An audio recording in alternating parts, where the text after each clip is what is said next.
পছন্দ করেন তারা কমেন্ট করে জানাবেন। এই যে দেখুন আমাদের ভাজা হয়ে গেছে, এবার আমি ঠান্ডা করে চোখাগুলো ছাড়িয়ে, তো আমি ভেজে চোখাগুলো ছাড়িয়ে নিয়েছিলাম। আর এদিকে আমি গ্যাসটা ধরিয়ে কড়াই চাপিয়ে গুড় দিয়ে দিচ্ছি। এই যে আমি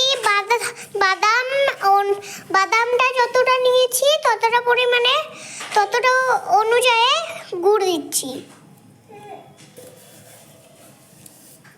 তো এই যে দেখুন এই রকম ভাবে নেড়ে নিতে হবে। এই যে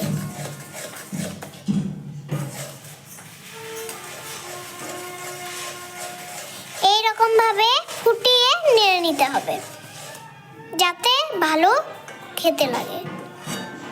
এই যে দেখুন এই যে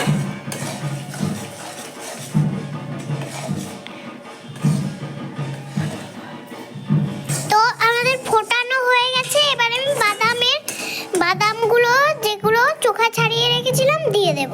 আর আপনারা যদি নতুন হয়ে থাকেন জলে দেবেন, গুড়টা যদি নাড়ুর মতন হয়ে থাকে তখন। তো আমি বাদামগুলো দিয়ে দিয়েছি, এবার কিছুক্ষণ নাড়াচাড়া করে নেব।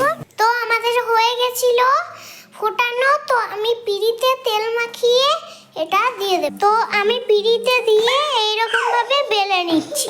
তো আমাদের বেলা হয়ে গেছে, আমি এবার ছুরি দিয়ে কেটে নেব। তো আমাদের হয়ে গেছে, কত সুন্দর লাগছে। এবার আমি টেস্ট করে দেখব।